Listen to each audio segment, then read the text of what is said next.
तो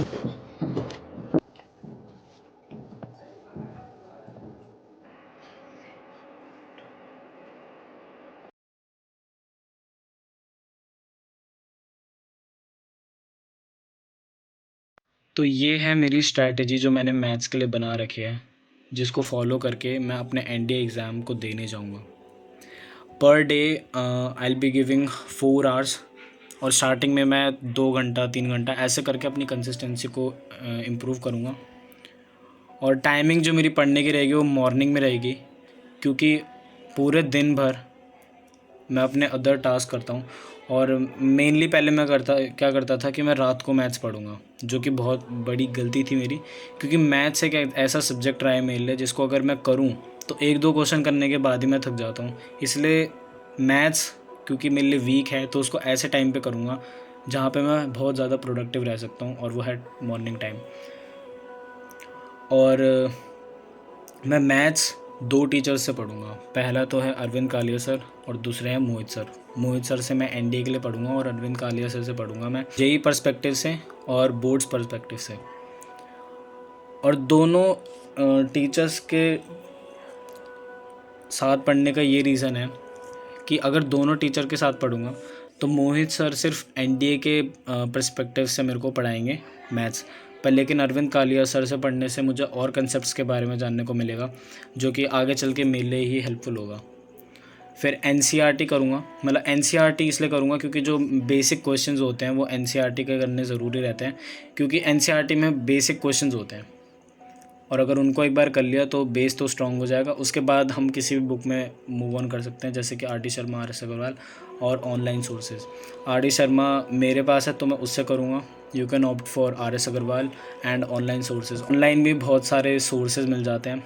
मैंने एक एप्लीकेशन भी बताया था जिसमें एनडीए के टेस्ट होते थे, क्वेश्चंस होते थे, वहाँ से भी आप प्रैक्टिस कर सकते हो।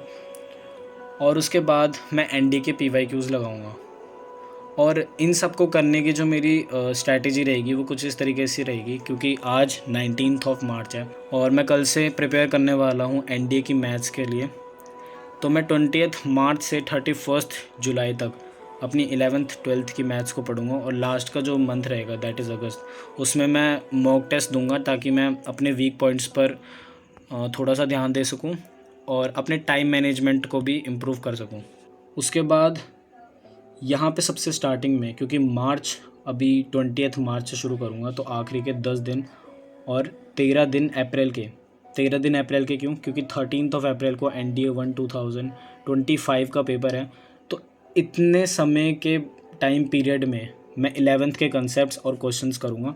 फिर उसके बाद मैं 13th और 14th, क्योंकि 13th को तो रियल टाइम एग्ज़ाम होगा एनडीए का, तो 14th को मैं एक मॉक टेस्ट दूंगा खुद का, जो कि NDA 1 2025 का ही एक टेस्ट होगा इटसेल्फ। तो उससे मेरे को पता चलेगा कि जो मेरी 11th के कंसेप्ट्स की पढ़ाई है वो मेरी कितनी हेल्पफुल रहेगी NDA 2 2025 का एग्ज़ाम देने में। उसके बाद जब मेरा पेपर हो जाएगा मैं अपनी 12th के कंसेप्ट में और क्वेश्चंस करूँगा। ये मैं करूँगा बाकी के अप्रैल के मंथ के बचे हुए दिनों में और मई के पूरे महीने में।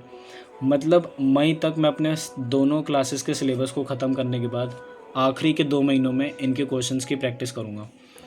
फिर जैसे मैंने बताया कि अगस्त के महीने में मैं बस मॉक टेस्ट लगाऊंगा। और ये जो स्ट्रैटेजी है ये मैं अपने लिए यूज़ कर रहा हूँ, क्योंकि एनडीए का पेपर ऐसा पेपर है जिसमें इट इज़ नॉट रिक्वायर्ड कि आपको 300 आउट ऑफ 300 मार्क्स चाहिए, and it is not even possible. Many students can achieve near goal but they can't achieve 300 marks out of 300। तो क्योंकि हमारा गोल रहता है 75 मार्क्स लाना या फिर उससे ऊपर, तो ज़रूरी नहीं है कि हम क्लास 11 12th के सारे चैप्टर्स करें। जो हाई वेटेज होती है उन चैप्टर्स को पकड़ के हम उन्हीं पे पूरे मतलब पूरे जितने भी टाइम पीरियड ड्यूरेशन के हमारे पास टाइम है उसमें अगर हम प्रैक्टिस करें तो आराम से निकल सकता है। पर ये मैंने अपने लिए स्ट्रैटेजी बनाई है, क्योंकि इस स्ट्रैटेजी को फॉलो करके मैं अपनी मैथ्स को स्ट्रॉन्ग करूँगा। Talking about you, if you want to clear NDA written exam, तो आपको स्मार्ट वर्क करना चाहिए।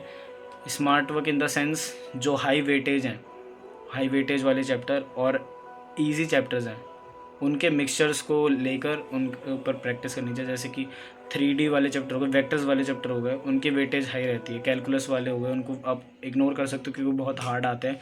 वो मेरे से भी नहीं हो पाते। पर लेकिन क्योंकि मैं आगे जाके मैथ्स को ऑप्ट करना चाहता हूँ, मैथ्स में अपने आप को स्ट्रॉन्ग बनाना चाहता हूँ एक तरीके से, क्योंकि अभी मैं बहुत ज़्यादा वीक हूँ, तो मेरे को तो सारा सिलेबस करना ही पड़ेगा।